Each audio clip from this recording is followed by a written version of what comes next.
पवित्र पणा संक्रांति रे परंपरा अनुଯାयी प्रचलित होइछि नूतन पंजिका प्रचलन होइथिबारु पणा संक्रांति को आम राज्यर ओडिशा नुआ वर्ष भावे पालन करा जाय।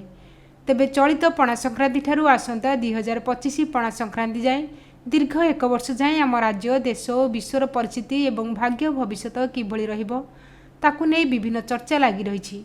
तेबे वरिष्ठ पंजिकार हरिशंकर मिश्रଙ୍କ सूचना अनुसार जय श्री जगन्नाथ।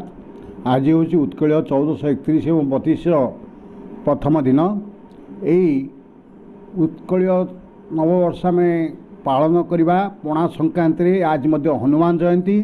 एथिपाई मु प्रथमे आपण माध्यम सारा ओडिशार जनसाधारण को शुभेच्छा जनाया सहित श्री जगन्नाथ पाखरे सेमानकर सुख समृद्धि कामना करुछि।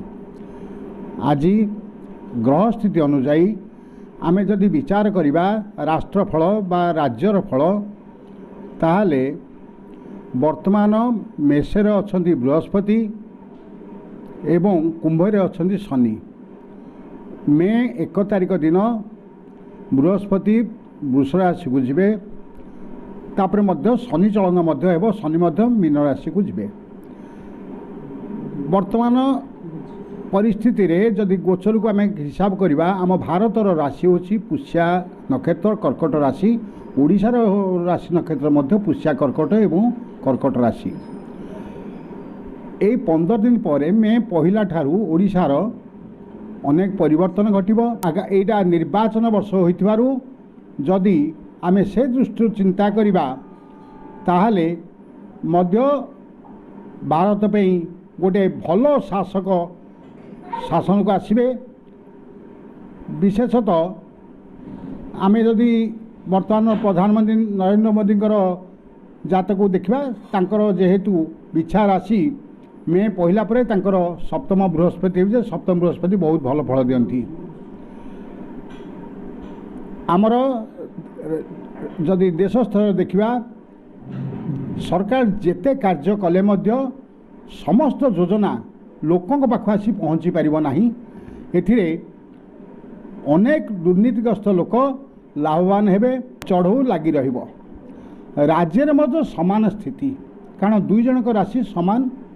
राज्य रे सरकारी कर्मचारी राजनैतिक दलाल माने सरकार पे चाप प्रयोग करी लोकों ठारू अर्थ लुटी करी स्वार्थ पाई से माने चेष्टा करिवे एवं समभागरे मध्य विजिलेंस एवं अन्यान्य क्राइम ब्रांच इत्यादि मध्य तत्पर रहिबे एवं ए वर्ष अनेक सरकारी कर्मचारी दुर्नीति अभियोग रे निश्चित भाव में दंडित हेबे एवं धरा पड़िबे।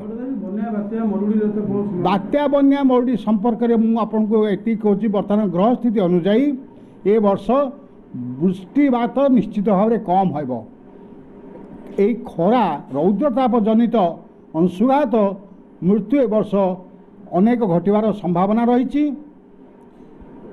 अनियमित वर्षा तो आमर निश्चित रहिबो किंतु कार्तिक मासर मध्य पर दीपावली अमावस्या पर कौन से सामुद्रिक झड़ घटी ओडिशार उपकूल अंचल सामान्य किसी क्षति करिबो। जदि आम देखा राष्ट्रीय स्तर देखिले पश्चिमबंगर प्रबल क्षति होवार संभावना रही। आमर आय लोकंकर बढ़िबो आ व्यय मध्य लोकंकर बहुत बढ़िबो किंतु लोकंक मनरे सरसता रहिबो नाही। जाले मध्य मेष मास संक्रांति आम पे गोटे पवित्र संक्रांति। आज आम वृंदावती पाखरे जल अर्पण करिथाउ एवं ए मास सारा वसुंधरा माध्यम मास सारा आम वृंदावती को जल देई थाउ। सर्वशेष मु आपण मान चैनल रे माध्यम श्री जगन्नाथ को प्रार्थना करुच्ची जे महाप्रभु ओडिशार लोकों को सहाय हुंतु तांकर सुख समृद्धि वृद्धि हो समस्ते भले रहंतु। जय श्री जगन्नाथ। पूरी ईपीएरु सौभाग्य पटनायक रिपोर्ट ईपीए न्यूज।